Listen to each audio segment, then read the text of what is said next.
कठुआ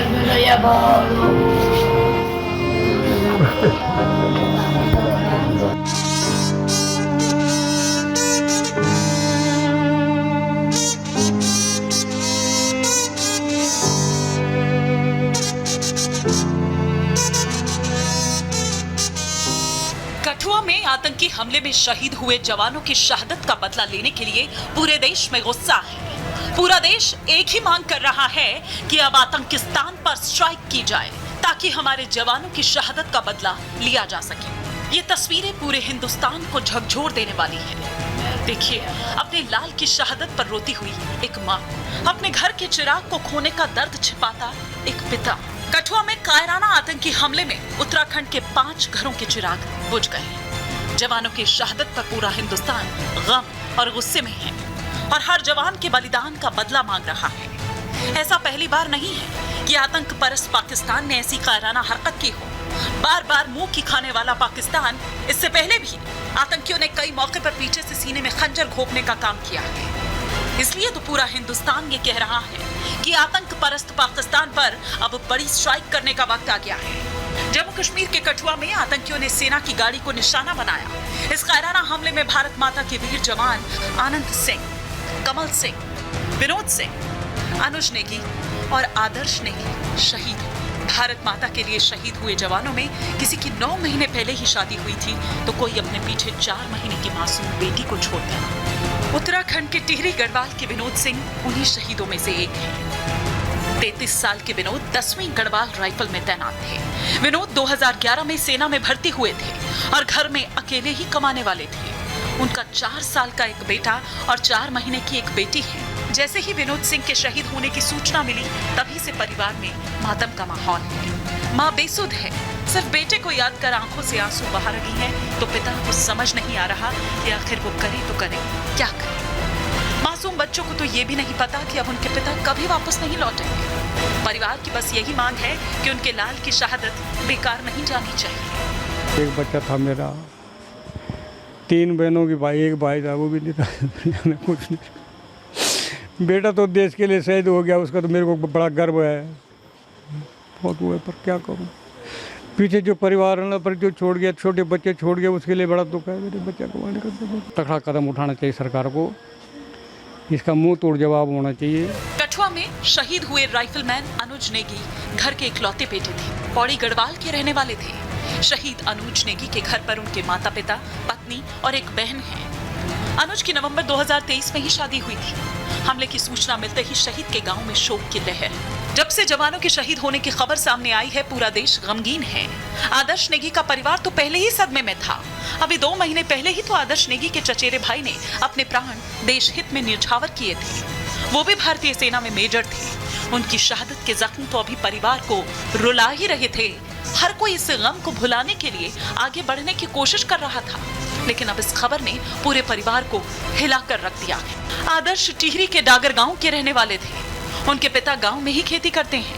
2019 में वो गढ़वाल राइफल्स में भर्ती हुए। आदर्श 3 भाई बहनों में सबसे छोटे थे।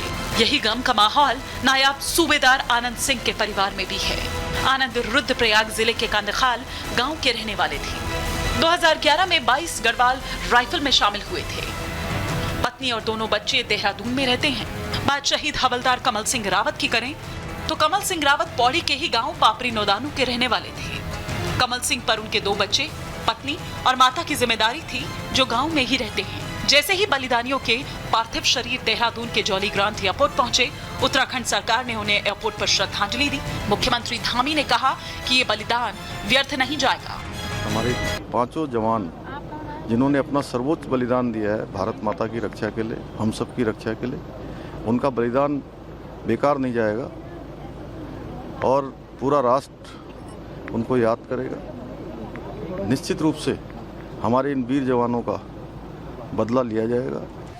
अब पूरा हिंदुस्तान यही पूछ रहा है कि कब तक किसी ना किसी के घरों के चिराग बुझते रहेंगे। कब तक एक माँ अपने कलेजे के टुकड़े की शहादत पर रोती रहेगी। कब तक एक पिता घर में अकेले गम को छिपाएगा। कब तक एक पत्नी की मांग का सिंदूर यूं ही छीना जाता रहेगा। कब तक वो छोटे छोटे बच्चों की आंखों में आंसू यूं ही बहते रहेंगे। अब वक्त आ गया है इन आतंक परस्तों के संपूर्ण विनाश का। अब वक्त आ गया है इनके संपूर्ण इलाज का। अब वक्त आ गया है आतंकियों के संपूर्ण खात्मे का। अब वक्त आ गया है कायर आतंकियों को उनकी ही भाषा में जवाब देने का। अब वक्त आ चुका है आतंकियों के फन को कुचलने का। Bureau report, Republic Bharat. और इसीलिए आप कल देखिए कि चाहे कल हो, चाहे उससे पहले हो या कभी भी हो, आतंकवाद पर प्रधानमंत्री नरेंद्र मोदी कड़ा प्रहार करते नजर आए हैं। कल रशिया की धरती से भी आपने देखा कि वहां आतंकवाद पर प्रहार करते नजर आए। आतंकवाद पर प्रधानमंत्री मोदी ने बयान दिया। हर तरह के आतंकवाद की उन्होंने वहां मॉस्को से निंदा की। आतंकवाद दुनिया के लिए खतरनाक है ये कहा। आतंकवाद भयानक है और आतंकवाद घिनौना है। आतंकवाद किसी भी रूप में मंजूर नहीं किया जा सकता है। क्या कुछ और कहा प्रधानमंत्री नरेंद्र मोदी ने, आइए आपको सुनवाते हैं। आतंकवाद की कठोर निंदा करते हैं। हम सहमत हैं कि ये किसी भी रूप में स्वीकार्य नहीं है। इसको किसी तरह भी जस्टिफाई नहीं किया जा सकता। आतंकवाद कितना भयानक होता है, कितना घिनौना होता है, तो हम 40 साल से भुगत रहे हैं। ऐसे में जब मॉस्को में आतंकवादी घटनाएं घटी, दोगेस्तान में आतंकवाद की घटनाएं घटी, उसका दर्द कितना गहरा होगा इसकी मैं कल्पना करता हूं। और मैं हर प्रकार के आतंकवाद की घोर निंदा करता हूं। तो चाहे आज वियना ऑस्ट्रिया हो या फिर अगर हम बात करें मॉस्को की, तो वहां भी प्रधानमंत्री नरेंद्र मोदी ने आतंकवाद पर कड़ा प्रहार बोला। लेकिन हम आपको बताते हैं कठुआ के मछेड़ी में जहां पर दरअसल ये आतंकवादी हमला हुआ, वहां से रिपोर्ट दिखा रही है हमारी सहयोगी अनामिका सिंह। 8 जुलाई को कठुआ के मछेड़ी के जिस इलाके में सेना के जवानों के काफिले पर हमला किया गया था, उसी जगह से हमारी जो रिपोर्ट देख रहे हैं आप, दरअसल वो ये है कि देखिए किस तरीके से यही वो गाड़ी है जिस पर जो है हमला किया गया था। पीछे नीचे बिखरे जो देख रहे आप शीशे जो है वो टूट के बिखर गए थे। इसके बाद जो अंधाधुंध फायरिंग की गई थी इस गाड़ी पर, वो भी यहाँ पर देख पा रहे हैं आप।